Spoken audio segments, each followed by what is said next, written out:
नमस्कार, मी पंजाब डक. आज आहे 22 फेब्रुवारी 2024. मी जात आहे शेगावकडं. तर विदर्भात जात असताना शेतकऱ्याच्या हरभरा काढणे चालू, गहू काढणे चालू, त्यामुळे शेतकऱ्यासाठी अंदाज देणार आहे. तर राज्यातल्या सर्व शेतकऱ्याला सांगू इच्छितो की मी म्हटलं होतं ना, 22, 23, 24च्या दरम्यान राज्यामध्ये वातावरणात चेंज होणार आहे, बदल होणार आहे आणि नंतर पाऊस पडणार आहे. तर तुम्हाला एक सांगू इच्छितो, रात्रीच्या रातमध्ये 21 तारखेला संध्याकाळी सांगलीकडं, साताऱ्याकडं बऱ्याच ठिकाणी पाऊस सुरू झाला. आणि त्याच्यानंतर राज्यातल्या सर्व शेतकऱ्याला सांगू इच्छितो की आज 22, 23 आणि 24 3 दिवस मात्र तुम्हाला सांगू इच्छितो की पूर्व विदर्भ, पश्चिम विदर्भ, दक्षिण महाराष्ट्र, उत्तर महाराष्ट्र, कोकणपट्टी, खानदेश, मराठवाडा सगळीकडे असा खूप काही पाऊस पडणार आहे.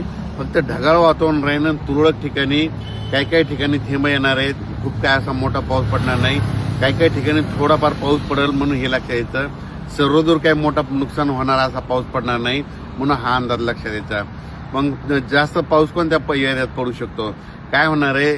तर 22, 23, 24च्या दरम्यान तेलंगणा, कर्नाटककडे त्या राज्यात पाऊस पडत असल्यामुळं त्याच्या जे सीमालगतचे जिल्हे आहेत आपले, लातूर जिल्हा, नांदेड जिल्हा, यवतमाळ जिल्हा, चंद्रपूर जिल्हा, गडचिरोली जिल्हा, सोलापूर जिल्हा, ह्या पट्ट्यामध्ये काय होईल, त्या सीमालगतच्या जिल्ह्यामध्ये काही गावामध्ये थोडाफार पाऊस पडणार आहे.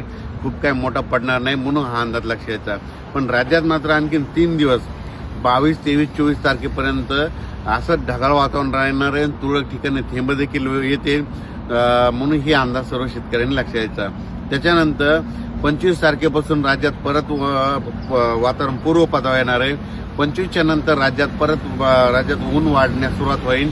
मग शेतकऱ्यांना आपण आपलं गहू, हरभरा, तंबाखू हे काढू शकता. कारण की 25 नंतर राज्यात परत वातावरण एकदम खुलं होणार आहे, म्हणजे क्लिअर होईल. त्याच्यानंतर हा अंदाज सर्व शेतकऱ्यांनी लक्षात घ्यायचा.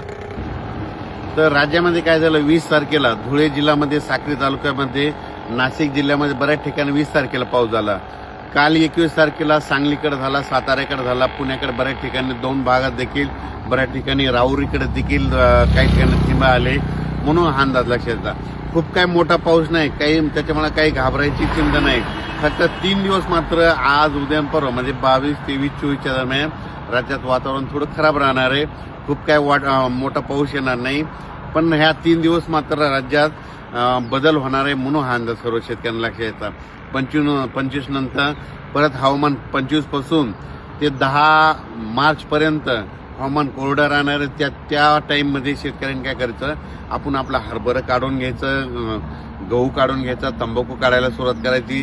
त्याच्यानंतर काय होणार आहे, 1 मार्चपासून चांगली उन्हाची तीव्र वाढत जाणार आहे म्हणून हा अंदाज देखील सर्व शेतकऱ्यांना लक्षात यायचा.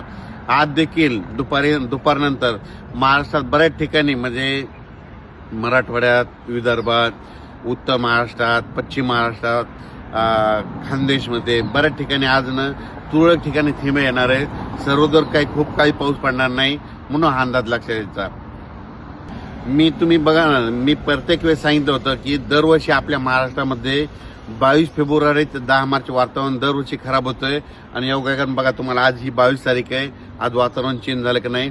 हे या वर्षीचंच नाही तर पुढच्या वर्षी 2026ला देखील काय करायचं, 2027ला देखील तुम्ही काय करायचं, 22 फेब्रुवारी ते 10 मार्चमध्ये दरवर्षीच वातावरण खराब होतंय म्हणून हा अंदाज सर्व शेतकऱ्यांनी कायम लक्षात द्यायचा.